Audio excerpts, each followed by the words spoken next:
Rasulullah SAW bukanlah orang yang keji, bukan orang yang suka mengeluarkan kata-kata keji. Karena Al-Hasan Al-Basri mendapatkan gambaran sosok Nabi SAW langsung dari istri Rasulullah. Karena Hasan Al-Basri adalah budak pelayan daripada Ummu Salamah, istri Nabi SAW. Digambarkannya dengan baik bagaimana sosok Rasulullah kepada tabi'in yang bernama Hasan Al-Basri. Tetapi beliau SAW selalu berkata, aku ini diutus tidak lain dan tidak bukan adalah untuk menyempurnakan akhlak mulia. Bagaimana Syekhul Islam Ibnu Taimiyah berkata tentang sosok Rasulullah, akhlakun Nabi SAW kanat tajsidan taman lil adli war rahmah wa huwa mithalun lil insaniyatil haqqah. Akhlak Nabi keseluruhannya adalah perwujudan yang sempurna dari dua kata adil dan rahmah, kasih sayang. Seluruh akhlak Nabi itu menunjukkan keadilan dan kasih sayangnya kepada seluruh umat manusia. Dialah contoh ideal bagi seluruh umat manusia, kata Syekhul Islam Ibnu Taimiyah. Hadirin ma'asyiral muslimin yang dirahmati Allah Subhanahu wa taala. Begitulah akhlak kepribadian Nabi SAW. Maka kita selaku umatnya, ayo kita teladani akhlak Nabi SAW. Kita perjuangkan apa yang diperjuangkan oleh Nabi SAW. Kita punya kewajiban besar untuk mendakwahkan risalah Islam yang rahmatan lil alamin ini. Kita wajib untuk memperkenalkan sosok Nabi Muhammad yang mulia itu kepada seluruh umat manusia, tetangga kita yang non-muslim, rekan-rekan kerja kita yang non-muslim, kepada seluruh bangsa, apapun bahasanya, apapun agamanya, harus kita perkenalkan Nabi ini kepada mereka. Jangan kita ribut terkait masalah polemik yang tidak berkesudahan. Orang beriman itu bersaudara. Ada 6 rambunya diajarkan oleh Allah.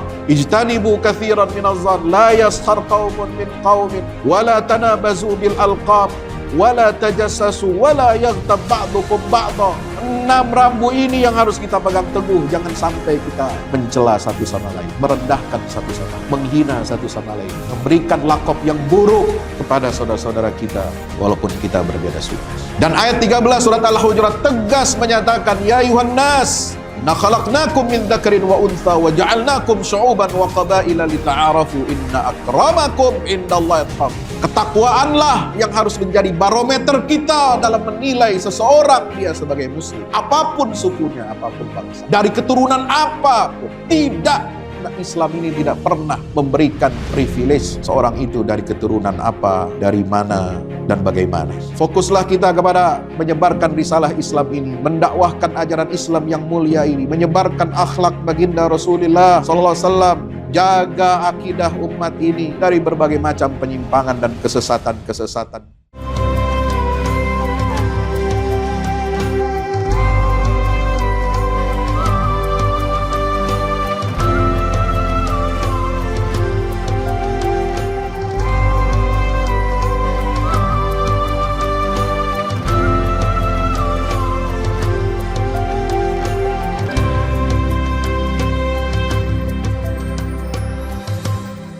Assalamualaikum warahmatullahi wabarakatuh.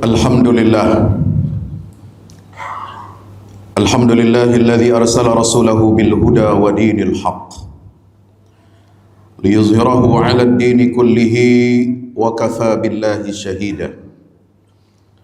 Asyhadu an la ilaha illallah wahdahu la syarika lah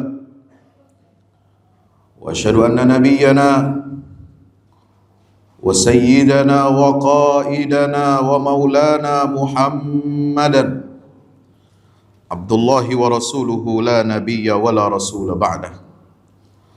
Allahumma fasalli wa sallim wa barik alaihi wa ala alihi wa ashabihi wa man tabi'ahum bi ihsanin ila yaumil qiyamah. Ibadallah, usi nafsi wa iyyakum bi taqwallah. Ittaqullaha haqqa tuqatihi wa la tamutunna illa wa antum muslimun. Hadirin ma'asyiral muslimin, jamaah Jumat yang insyaallah mudah-mudahan kita semua dirahmati oleh Allah Subhanahu wa taala. Alhamdulillah, bersyukur kita kepada Allah Subhanahu wa taala. Bersyukur kita menjadi bagian dari umat yang telah diberikan kabar gembira oleh Allah Subhanahu wa taala. Walladzi arsala rasulahu bil huda wa dinil haqq. Nikmat menjadi bagian dari umatnya Nabi kita Muhammad sallallahu alaihi wasallam yang Allah utus. Rasul itu dengan membawa petunjuk dan agama yang benar. Kita menjadi umat yang dibanggakan oleh Allah Subhanahu wa taala. Sebagaimana syair yang dilantunkan oleh Imam Al-Busiri dalam qasidah Burdah. Bushra lana ma'syaral islami inna lana minal inayati ruknan ghaira munhadimi. Lamma da'allahu da'ina li ta'atihi kunna bi akramir rusli akramal umami. Sungguh kabar gembira bagi kita seluruh kaum muslimin, orang-orang yang menerima Islam sebagai agamanya, yang menerima Islam sebagai jalan hidup dan kehidupannya baik di dunia maupun di akhirat. Karena Allah Subhanahu wa taala telah memberikan perhatiannya, inayahnya dengan satu pilar rukun yang tidak akan bisa roboh. Ketika Allah Subhanahu wa taala menyeru kepada seorang dai, penyeru ke jalan Allah Subhanahu wa taala untuk kita semua mentaatinya, maka jadilah kita umat Rasul SAW. Kunna bi akramir rusli akramal umami. Kita menjadi umat yang terbaik, umat yang paling mulia, karena kita menjadi umat dari seorang Rasul yang paling mulia. Mari kita bersalawat salam kepada baginda kita Rasulullah Muhammad sallallahu alaihi wasallam, di mana kerinduan kita selalu membuncah, kerinduan kita semakin bertambah di saat kita mendengar nama beliau sallallahu alaihi wasallam disenandungkan, dilantunkan dalam azan, ketika diserukan kepada kita salat 5 waktu. Terdengar nama Rasulullah Muhammad sallallahu alaihi wasallam di setiap waktu, di setiap saat. Kalau di atas muka bumi ini dibagi seluruh permukaannya, ada perbedaan jam sesuai dengan perjalanan matahari, maka suara azan yang berkumandang di atas seluruh permukaan bumi, baik dari timur sampai ke baratnya, dari utara sampai ke selatannya, senantiasa nama Nabi kita Muhammad SAW tidak pernah berhenti, dilantangkan oleh suara para muazzin di seluruh permukaan bumi yang persada ini. Maka mari kita bersalawat salam kepada baginda Rasulullah Muhammad SAW. Bukan hanya kita cinta dan rindu kepada beliau, tapi kita harus bertekad, harus berusaha maksimal untuk mewujudkan dan mempraktekkan contoh-contoh keteladanan dari baginda Rasulullah Sallallahu Alaihi Wasallam. Karena kemana lagi manusia ini ingin mencari suri tauladan yang sempurna? Dari siapa lagi kita ingin bercermin kalau bukan kepada baginda Rasulullah Muhammad SAW? Maka begitu indah Allah Ta'ala menyebutkan di dalam Al-Quranul Karim, laqad kana lakum fi Rasulillahi uswatun hasanah liman kana yarjullaha wal yawmal akhir wa dzakarallaha katsira. Sungguh terdapat pada diri Rasulullah SAW itu suri tauladan yang sempurna, yang terbaik bagi siapa saja yang mengharapkan rahmat dan keridhaan Allah Subhanahu wa taala, dan yang berharap kehidupan yang kekal abadi, selamat kelak nanti di akhir. Masyaallah muslimin rahmati Allah Subhanahu wa taala. Mari kita di bulan Rabiul Awal ini kita senantiasa mengingat, menghayati ucapan, perkataan orang-orang hebat, murid-murid dari baginda Rasulullah SAW, yaitu sahabat, keluarga, dan istri Nabi, tentang sosok Rasul yang mulia ini. Ummul Mukminin Aisyah radhiyallahu anha, ibunda orang-orang beriman, Aisyah putri Abu Bakar Siddiq radhiyallahu taala anha. Ketika beliau satu waktu mendapatkan giliran bermalam, Rasulullah SAW bermalam di rumahnya. Tiba-tiba datang seorang istri Rasul yang lain, seorang wanita tua yang bernama Saudah binti Zum'ah Ummul Mukminin radhiyallahu anha. Saudah Ummul Mukminin mengetuk pintu rumah Aisyah pada saat Nabi ada di dalamnya. Ternyata setelah dibukakan pintu rumah Aisyah, Saudah ini membawa satu mangkuk bubur manis yang disukai oleh Rasulullah SAW. Seketika Aisyah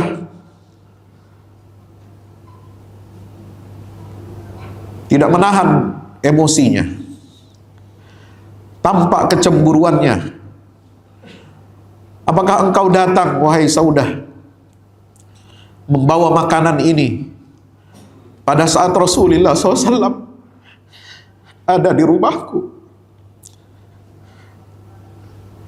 Dengan tidak bisa mengendalikan amarah dan emosinya, Aisyah putri Abu Bakar Siddiq, istri yang sangat dicintai oleh Rasulullah SAW, kemudian membuang mangkuk itu sehingga pecah dan isinya berhambur. Peristiwa itu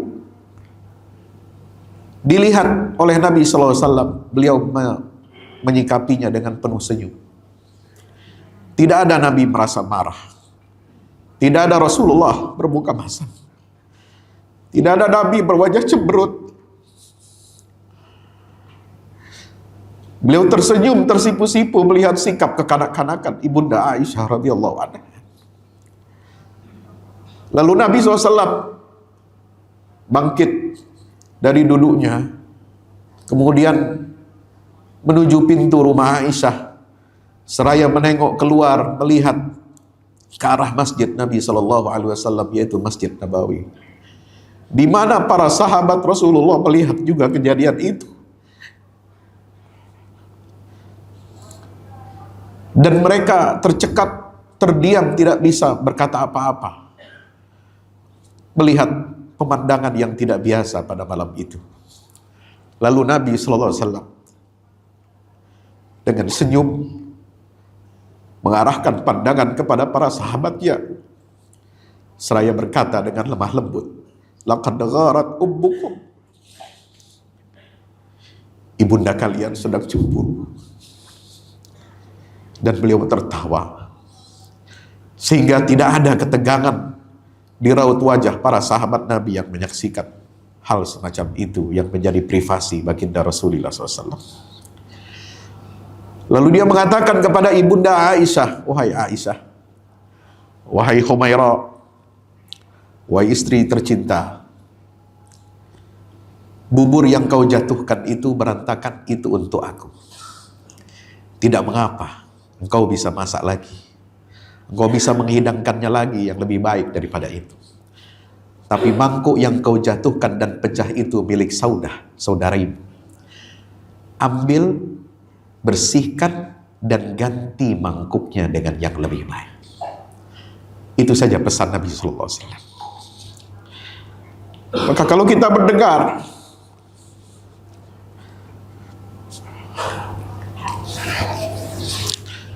bagaimana sosok Nabi SAW yang digambarkan oleh ibunda Aisyah radhiyallahu anha dalam perkataannya yang sangat terkenal,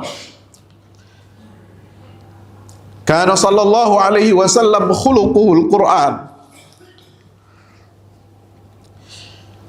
Akhlak, perilaku Baginda Rasul sallallahu alaihi wasallam itu adalah Al-Qur'an.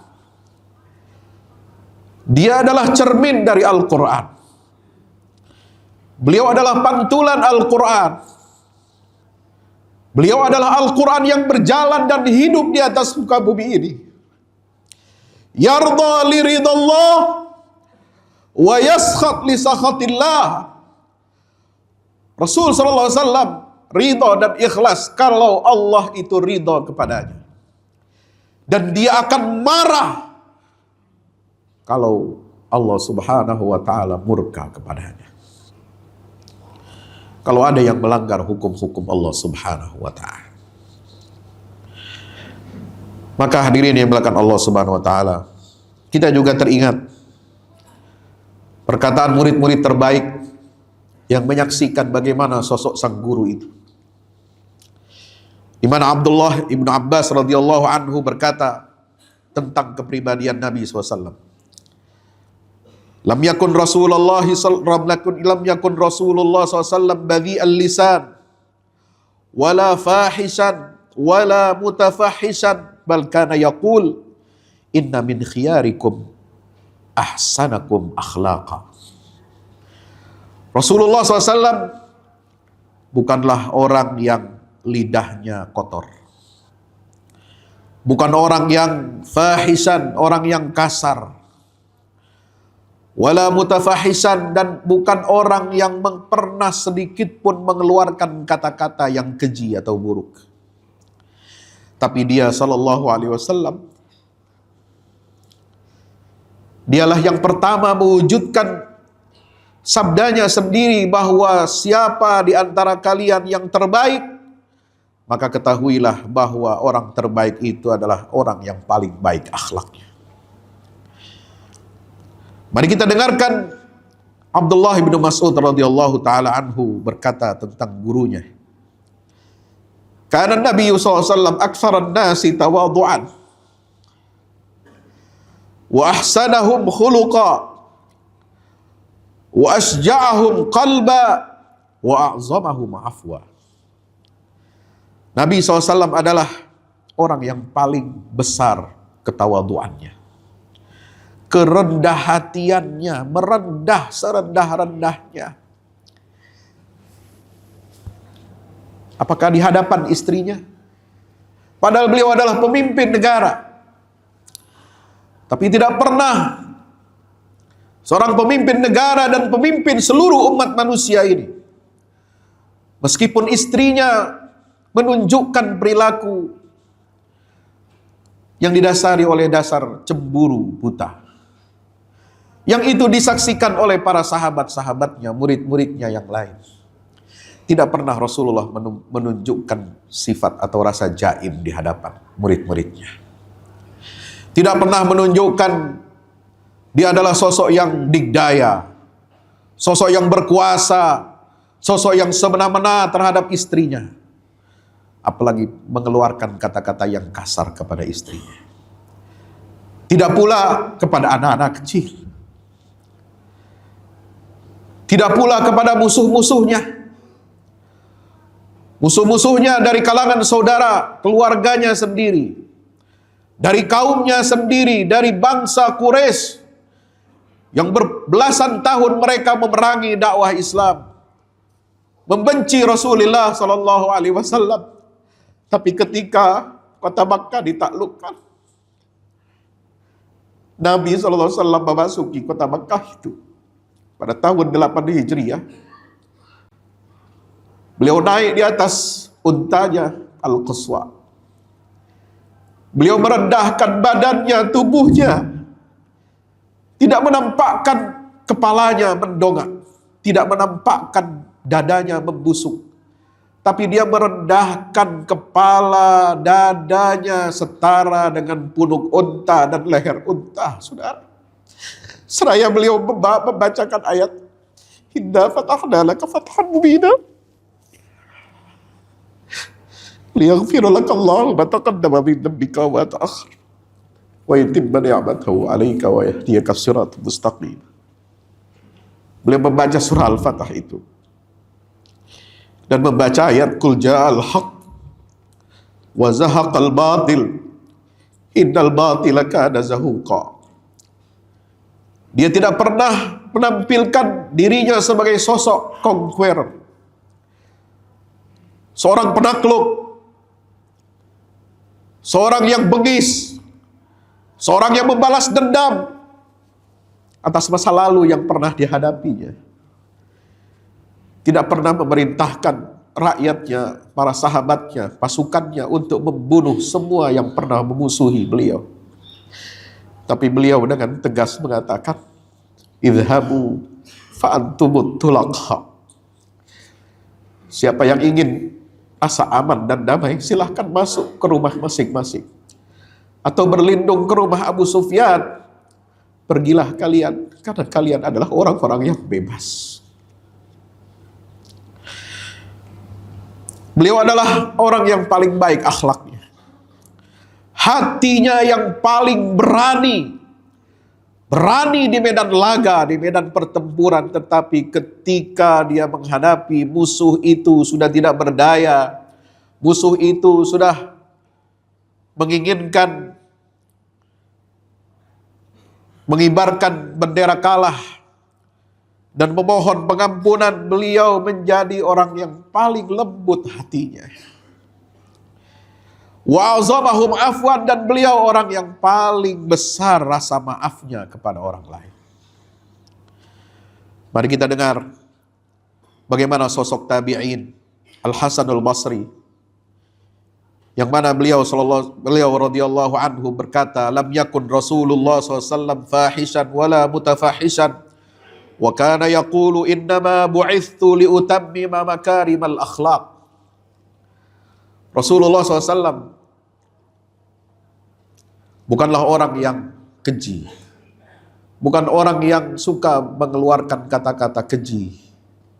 Karena Al-Hasan Al-Basri mendapatkan gambaran sosok Nabi SAW langsung dari istri Rasulullah.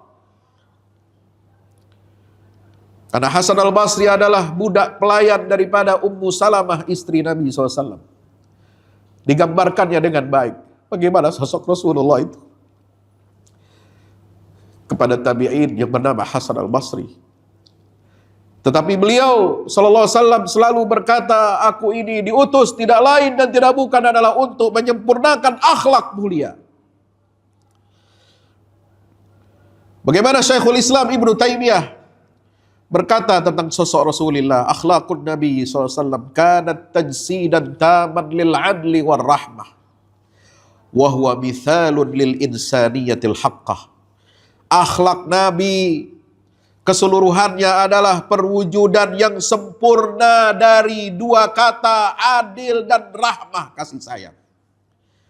Seluruh akhlak Nabi itu menunjukkan keadilan dan kasih sayangnya kepada seluruh umat manusia. Dialah contoh ideal bagi seluruh umat manusia, kata Syekhul Islam Ibnu Taimiyah. Al-Imam Muhammad Abduh di abad modern mengatakan, inna Nabiya SAW kana asdaqa man yamshi 'alal ard wa a'dala man hakama bainal bashar. Nabi SAW adalah orang yang paling jujur yang pernah berjalan di atas muka bumi ini. Tidak pernah dusta, tidak pernah bohong.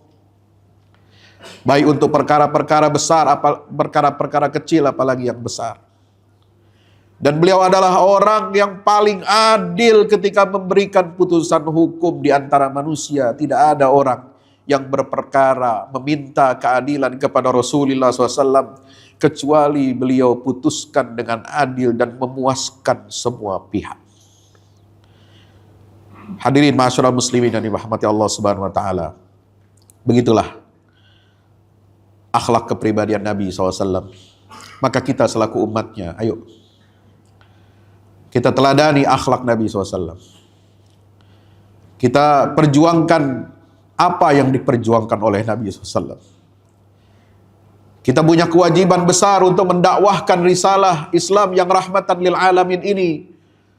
Kita wajib untuk memperkenalkan sosok Nabi Muhammad yang mulia itu kepada seluruh umat manusia, tetangga kita, yang non-muslim, rekan-rekan kerja kita yang non-muslim, kepada seluruh bangsa, apapun bahasanya, apapun agamanya, harus kita perkenalkan Nabi ini kepada mereka. Jangan kita ribut terkait masalah polemik yang tidak berkesudahan. Sedikit sebelum saya mengakhiri khutbah ini, saya ingin menyampaikan sikap terkait polemik tentang nasab, baik yang berasal dari luar negeri kita maupun yang berasal dari Nusantara. Apakah itu nasab Ba'alawi maupun nasab Trahwali Songo Nusantara. Saya ingin menyampaikan pentingnya kita untuk bersikap wasatiyah, proporsional, moderat dan rasional. Itu adalah prinsip-prinsip penting dalam ajaran Islam. Termasuk prinsip-prinsip itu harus kita junjung tinggi ketika ada polemik dan kontroversi dalam salah satu isu keumatan dan kebangsaan kita. Yang kedua, mari kita hindari sentimen-sentimen kesukuan dan kebangsaan. Karena Indonesia ini adalah negara yang majemuk, negara yang inklusif, terbuka bagi semua suku bangsa. Selama kita berkomitmen untuk menunjukkan kesetiaan dalam kehidupan bersama, mari kita jauhi fanatisme jahiliyah dan provokasi etnisitas yang akan melemahkan semangat persatuan keislaman dan kebangsaan kita. Yang ketiga, mari kita berpegang teguh kepada pedoman Al-Quran dan hadis dalam mendudukkan status sosial terkait masalah kesukuan ini, saudara. Karena kalau kita tidak merujuk kepada Al-Quran dan hadis, kita akan hancur, kita akan terpecah belah, kita akan lemah. Wala tanaza'u fatafshalu wa tadhhaba rihukum. Kita harus merujuk kepada Al-Quran, surah Al-Hujurat ayat 10-12. Bagaimana kita harus memperlakukan sesama kita, sesama umat Islam ini. Innamal mu'minuna ikhwatun. Orang beriman itu bersaudara. Ada 6 rambunya diajarkan oleh Allah. Ijtanibu kathiran minaz-zann la yaskhar qaumun min qaumin wala tanabazu bil alqab wala tajassasu wala yaghtab ba'dukum ba'dha. 6 rambu ini yang harus kita pegang teguh. Jangan sampai kita mencela satu sama lain, merendahkan satu sama lain, menghina satu sama lain, memberikan lakop yang buruk kepada saudara-saudara kita walaupun kita berbeda suku. Dan ayat 13 surat Al-Hujurat tegas menyatakan, ya ayuhan nas, inna khalaqnakum min dzakarin wa untha wa ja'alnakum syu'uban wa qabaila lita'arafu inna akramakum indallahi atqakum. Ketakwaanlah yang harus menjadi barometer kita dalam menilai seseorang dia sebagai muslim. Apapun sukunya, apapun bangsanya, dari keturunan apapun. Tidak, Islam ini tidak pernah memberikan privilege seorang itu dari keturunan apa, dari mana, dan bagaimana. Yang keempat, yang terakhir, bagi saudara-saudara kita, apakah itu kaum Ba'alawi maupun yang mengklaim sebagai Trahwali Songo Nusantara ini, yang dianggap sebagai bagian dari zuriyah Rasulullah SAW. Mari, siapapun yang mengklaim mengaku sebagai umat Rasulullah, apalagi sebagai keturunannya Rasulullah, kita harus menciptakan sebuah common ground, sebuah landasan bersama untuk kehidupan yang baik. Siapapun Anda yang mengklaim atau mengaku sebagai keturunan Rasulullah SAW, dua-duanya saya berharap hentikan untuk memproduksi cerita-cerita khurafat dan khayalan tentang nenek moyangnya. Hentikan produksi menciptakan kuburan-kuburan keramat yang dipalsukan. Hentikan arogansi nasab, baik dua-duanya ini. Tidak peduli saya melihat siapa mereka, apakah keturunan dari luar ataupun dari dalam pribumi. Karena arogansi nasab ini tidak baik, tidak akan mencerdaskan kehidupan umat ini. Hentikan kegiatan-kegiatan memamerkan nasab itu secara terbuka. Hentikanlah perilaku-perilaku yang tidak pantas di media sosial. Kalau Anda mengklaim sebagai zuriyah Rasul SAW, maka ayo kita fokus pelajari, perdalam ilmu agama ini. Kita punya kewajiban sebagai umat, apalagi keturunan Nabi, untuk mendakwahkan risalah Islam ini, bukan mendakwahkan siapa nasab Anda. Fokuslah kita kepada menyebarkan risalah Islam ini, mendakwahkan ajaran Islam yang mulia ini, menyebarkan akhlak baginda Rasulullah sallallahu alaihi wasallam, jaga akidah umat ini dari berbagai macam penyimpangan dan kesesatan-kesesatan. Jangan pengajian tabligh akbar hanya diisi dengan aneka cerita-cerita khurafat untuk mengagungkan nasab masing-masing. Demikian, mudah-mudahan bermanfaat. Barakallahu li wa lakum fil Qur'anil azim wa nafa'ani wa iyyakum bima fihi minal ayati wa dzikril hakim. Aqulu qawli hadza fastaghfiruna wal ghafurur rahim. Alhamdulillahi wahdahu sadaqa wa'dahu wa nasara 'abdahu wa 'azza jundahu wa hazama al-ahzaba wahdahu. Asyhadu an la ilaha illallah wahdahu la syarika lah wa asyhadu anna Muhammadan 'abduhu wa rasuluhu la nabiyya ba'dah. Allahumma shalli wa sallim wa barik ala Muhammad wa ala alihi wa ashabihi wa man tabi'ahum bi ihsan ila yaumil qiyamah. Ibadallah, ittaqullaha haqqa tuqatih wa la tamutunna illa wa antum muslimun. Ilamu anna Allah amarakum bi amrin bada fi bi nafsihi wa thanna bi malaikatil musabbihati bi qudsihi. Faqala ta'ala inna Allah wa malaikatahu yusalluna 'alan nabi ya ayyuhalladzina amanu sallu 'alaihi wa sallimu taslima. Allahumma salli ala Muhammad wa ala ali Muhammad. Assalatu wassalamu alayka ya Rasulullah.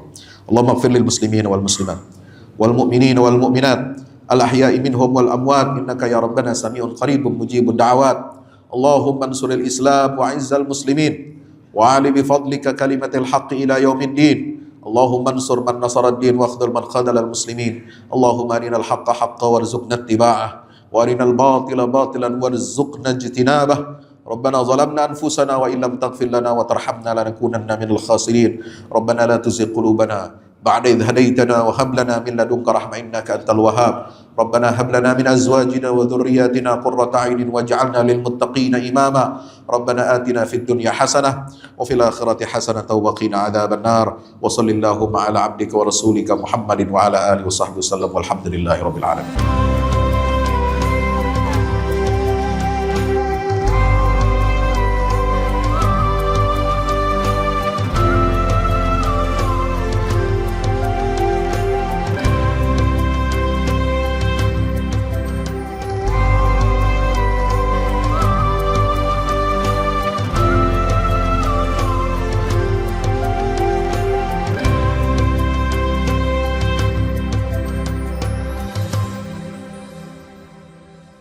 Assalamualaikum warahmatullahi wabarakatuh. Tahniah barakallahu fikum untuk guru kita semua, Kiai Haji Fahmi Salim LCMA. Masya Allah tabarakallah, launching 2 buku Al-Mukarram, buku Wahai Anakku dan Runtuhkan Zionis. Dan selamat tahniah juga untuk peresmian gedung Al-Fahmu Institute Pusat Dakwah Al-Quran pada 26 Sya'ban hari Kamis 1445 Hijrah bertepatan dengan 7 Maret 2024. Saya, adik kelas Ustadz Fahmi Salim di Mesir, merasa ikut bahagia, ikut senang. Sekali lagi tahniah, ajmal at-tahani, ungkapan selamat yang terindah untuk Kiai Haji Fahmi Salim LCMA. Barakallahu fikum. Wassalamualaikum warahmatullahi wabarakatuh.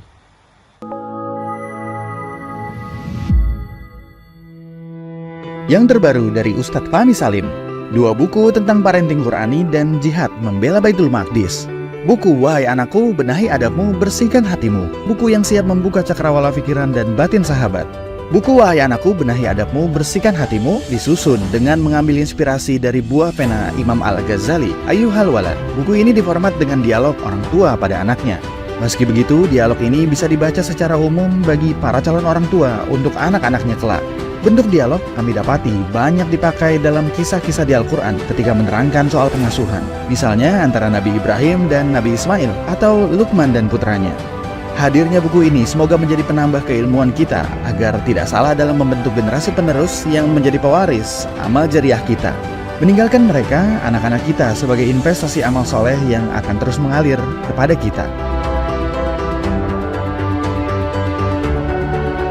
Dapatkan buku Wahai Anakku, Benahi Adabmu, Bersihkan Hatimu segera.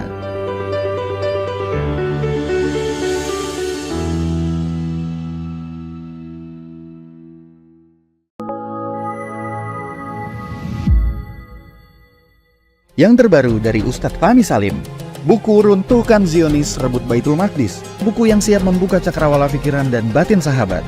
Sudah bisa dipesan sekarang juga.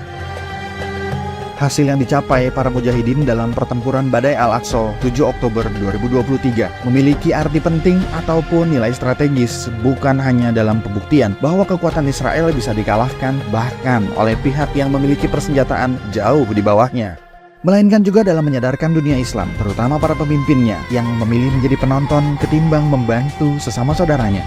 Buku ini adalah salah satu bentuk dukungan dan ikhtiar dengan niat berjuang bersama-sama dengan mujahid Palestina. Tak sekedar memberikan informasi, membeberkan fakta atau data kepada halayak di Indonesia. Buku ini juga hadir untuk meluruskan tudingan bahkan fitnah terhadap para pejuang di sana.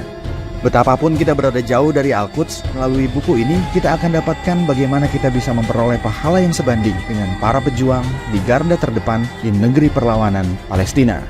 Dapatkan buku Runtuhkan Zionis Rebut Baitul Maqdis segera.